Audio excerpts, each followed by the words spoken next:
नमस्कार, आप देख रहे हैं न्यूज़ 9 भारत और मैं हूं आपके साथ अशोक चौहान। देश और दुनिया की तमाम खबरों पर आइए डालते हैं एक नजर। में अचानक से सदर विधायक दुर्गा प्रसाद यादव के आवास पर पहुंचे समाजवादी पार्टी के राष्ट्रीय अध्यक्ष पूर्व मुख्यमंत्री अखिलेश यादव ने भाजपा पर जमकर निशाना साधा।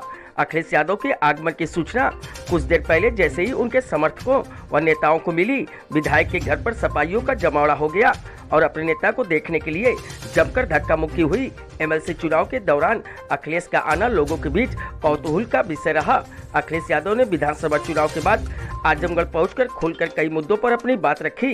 अखिलेश यादव ने सबसे पहले आजमगढ़ की जनता को धन्यवाद दिया कि उन्होंने आजमगढ़ की 10 में से 10 सीट समाजवादी पार्टी को जिताया है। वहीं उन्होंने उत्तर प्रदेश की जनता को भी धन्यवाद दिया। उन्होंने समाजवादी पार्टी की भले ही सरकार नहीं बन पाई, लेकिन वोट प्रतिशत और सीटें बढ़ाई है। उन्होंने आशा जताई कि अब समाजवादी पार्टी के कार्यकर्ताओं को ये पता चल गया है कि कैसे भारतीय जनता पार्टी को हराया जा सकता है और आने वाले चुनाव में निश्चित रूप से उनको हराएंगे। अखिलेश यादव ने यूपी के चुनाव में अपनी हार न मानते हुए कहा कि उनका वोट प्रतिशत बढ़ा है और सीट बढ़ी है, तो कैसे वह हारे हैं। हालांकि उन्होंने ईवीएम पर सवाल नहीं खड़े किए, लेकिन ये भी कहा कि जिस प्रकार से काउंटिंग को धीरे किया गया, कई जगह पर और रिकाउंटिंग के नाम पर बीजेपी के प्रत्याशी जिताया गया, ये सवाल खड़ा करता है। बीजेपी पर निशाना साधा कि वह जातियों को जोड़ते हैं तो सोशल इंजीनियरिंग कहलाती है, हम जोड़ते हैं तो वह जातिवादी कहते हैं। अखिलेश यादव यही नहीं रुके, उन्होंने कहा कि जिस प्रकार से चुनाव के बाद चर्चा शुरू हुई थी, तभी कश्मीर फाइल्स को लॉन्च कराया गया और कश्मीर फाइल्स के नाम पर इतनी बहस करा दी गई कि चुनाव पर चर्चा ही पीछे रह गई। यह एक रणनीति के तहत किया गया है। हालांकि उन्होंने कहा कि कश्मीर फाइल से हो रही आमदनी को विस्थापित कश्मीरियों के पुनर्वास के लिए इस्तेमाल किया जाए। उन्होंने कहा कि अगर उनसे भी कहा जाएगा तो वह जरूर इसमें मदद करेंगे। अखिलेश यादव ने बहुजन समाज पार्टी की हार पर भी सवाल खड़ा किया और कहा कि यह भाजपा की मिलीभगत से हुआ है, इसलिए समाजवादी पार्टी अब अम्बेडकरवादियों से गठबंधन कर रही है, न कि बसपा से। ओम प्रकाश राजभर के बीजेपी नेताओं से मिलने की चर्चा पर उन्होंने कहा कि होली के दौरान यह कुछ लोगों का सीगुफा था। ओम प्रकाश राजभर आज भी उनके साथ हैं।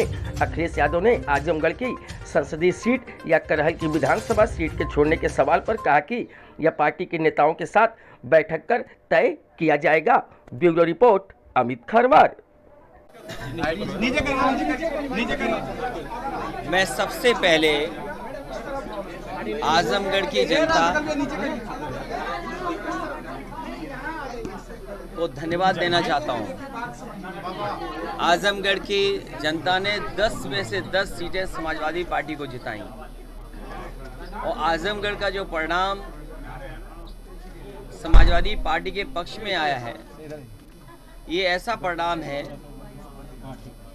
कि जो ऐतिहासिक बनकर के निकला है। भारतीय जनता पार्टी की कोशिश रही कि आजमगढ़ में ही समाजवादी पार्टी को पीछे कर दें, लेकिन जहां आजमगढ़ ने समाजवादियों का सम्मान बढ़ाया, समाजवादी पार्टी के पक्ष में मतदान कर करके एक ऐतिहासिक परिणाम दिया है।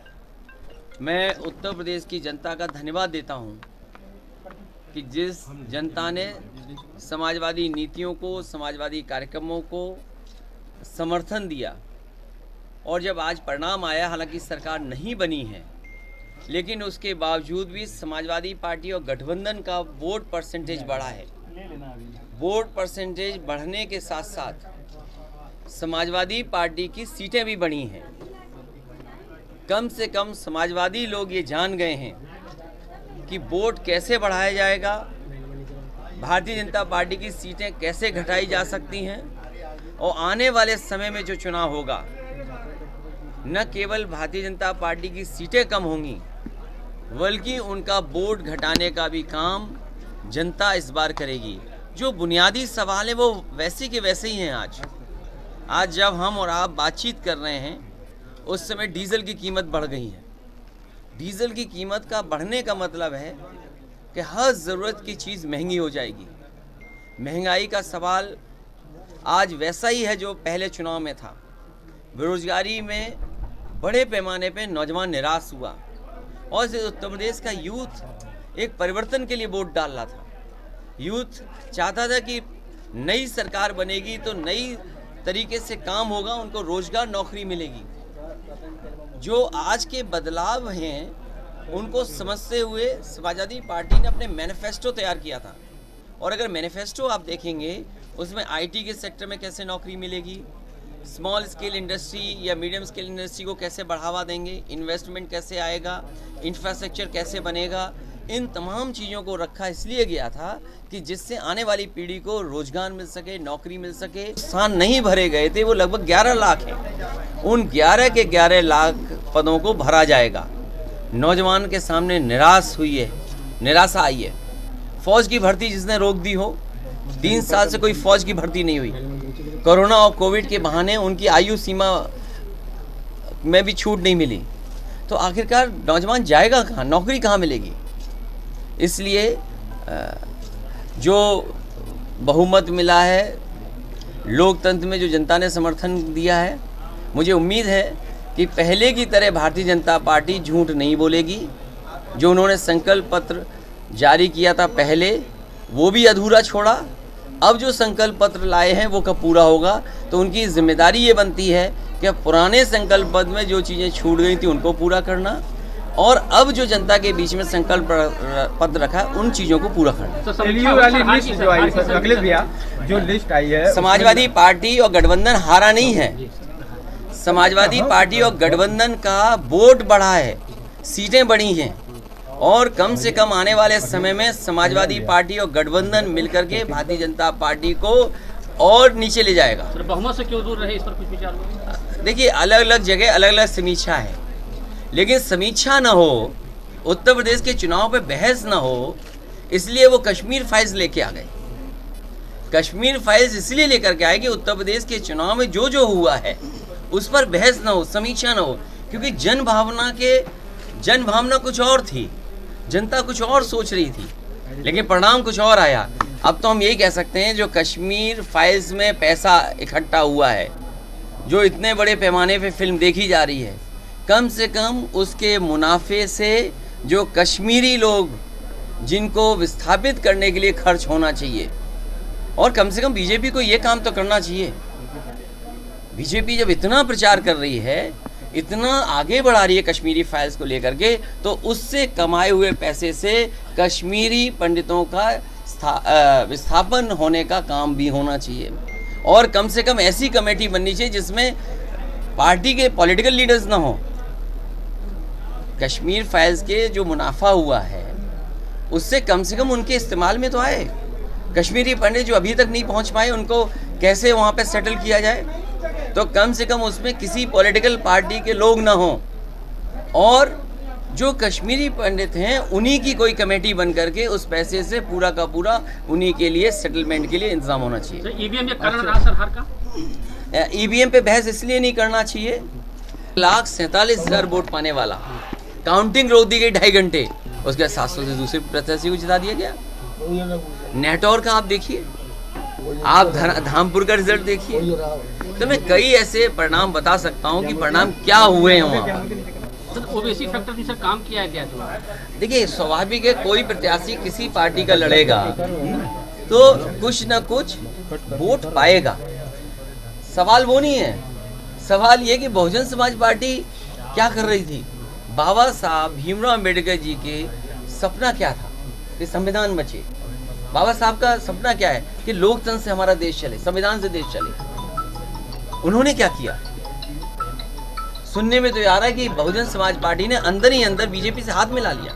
इसलिए समाजवादियों को, जो हर मौके पर मैंने कहा कि समाजवादियों को अब अम्बेडकर वादियों को साथ लेना पड़ेगा, और अम्बेडकर वादियों को साथ जोड़ करके एक नई लड़ाई लड़नी पड़ेगी।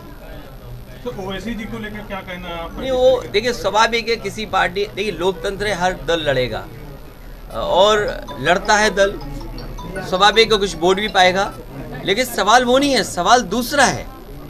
तो सर 2024 में कुछ नए लेकिन जैसे नेता शिवसेना के संजय राउत ने कहा कि हरा दिया उन्होंने, बीजेपी जिता दिया। मैं उस बहस में नहीं पढ़ना चाहता हूँ। बहस केवल इतनी है कि उत्तर प्रदेश का चुनाव, उत्तर प्रदेश के चुनाव के जो परिणाम आए उन पर बहस न हो, इसीलिए कश्मीर फाइल्स रिलीज कर दी गई। सर 2024 में अच्छा, नए क्या साथी अखिलेश जोड़ेंगे? भैया कश्मीर मैं ये कहता हूँ कश्मीर फाइल्स मूवी से जो पैसा इकट्ठा हुआ है उस पैसे से कश्मीरी पंडितों को मिल करके जो वहाँ के लोग हैं उनकी एक कमेटी बनाई जाए और कम से कम 25 ऐसे लोग हों जो महत्वपूर्ण प्रतिष्ठित हों, उनकी कमेटी बने और सेटलमेंट और उनके लिए कैसे खर्च किया जा सके उस पैसे का खर्च होना चाहिए। और मैं तो कहूँगा लोगों को चंदा भी देना चाहिए इसके लिए। तो फिल्म को आप सही मानते हैं कि या ये फिल्म के मैं आपसे उस बहस में नहीं बना रहा। जो पैसा इकट्ठा हो गया है उससे कश्मीरी पंडित लोगों को सेटल करने के लिए खर्च होना चाहिए और सरकार को भी आगे आना चाहिए। अगर टैक्स के माध्यम से 100, 200, 300 करोड़ रुपए इकट्ठा हुआ है तो सरकार भी अपना पैसा लगाए कुछ और। कम से कम प्रधानमंत्री फंड में ना चला जाए वो पैसा, जिसका पता ही नहीं लगे कि फंड कहाँ चला गया। अच्छा, इसलिए वो फंड जो कश्मीरी लोग हैं, जो कश्मीरी पंडित लोग हैं, उनकी एक कमेटी बन जाए जो अलग अलग जगह रह रहे हैं और वो खर्च करें अपने ऊपर कि वो कैसे सेटल होकर के खर्च करना चाहते हैं। कम से कम सरकार को ये कदम उठाना चाहिए। सर, अगर आपसे कोई कहे अंशदान के लिए, विस्थापन के लिए, तो आप करेंगे, देखेंगे? नहीं, क्यों नहीं, स्वाभाविक है। अगर कोई मांगता है तो बिल्कुल हम देंगे, उसमें क्या है। और मैं तो एक अच्छा सुझाव दे रहा हूँ, सरकार को ये मानना चाहिए इतना पैसा इकट्ठा हुआ है तो वो कम से कम उनके लिए खर्च तो हो। अच्छा अखिलेश भैया, एक और सवाल अंतिम ही समय, जो आपने ये कहा था कि बड़े दलों से समझौता का अनुभव अच्छा नहीं था। देखिए, फिर वो आपने समय नहीं आया है। छोटे दलों से आपने अनुभव किया। वो समय नहीं आया आगे है भी कि अभी 24 गठबंधन हो कि नहीं हो। अभी उत्तर प्रदेश में नई सरकार बनने जा रही है, हालांकि वो कंटिन्यूटी में सरकार है, मुख्यमंत्री भी कंटिन्यूटी में रहेंगे। काम पहले नहीं किया, आगे कैसे करेंगे, तो अभी तो समय देना पड़ेगा उनको। और आने वाले समय में लोकसभा का जो चुनाव होगा उसमें क्या परिस्थितियां बनेंगी अभी कह पाना मुश्किल। सर 25 शपथ तारीख को ग्रहण में बाबा जी का जाएंगे? शपथ ग्रहण है सर, क्या कहेंगे? शपथ ग्रहण में जाएंगे? मुझे नहीं लगता कि मैं जाऊंगा, न मुझे बुलाया जाएगा। नहीं बुलाया तो जाएगा आपको, लेकिन आपको कैसे पता कि बुलाया जाएगा? जो ये ऐसा तो नहीं है कि आप लोग उनकी तरफ से कह रहे नहीं, हो लिस्ट कि सर अगर बनी आप इसमें नहीं है। नहीं और सर मुझे तो पता नहीं लिस्ट। सर क्या संदेश रहेगा नहीं संदेश सरकार के लिए? नहीं, देखिए क्या करें जो बेहतर रहे? सरकार झूठ न बोले बस। आजमगढ़ में भाजपा के लोगों द्वारा कुछ लोगों को मारा हाँ, ये सही है। ये कम से कम अन्याय ना हो। ये नौजवान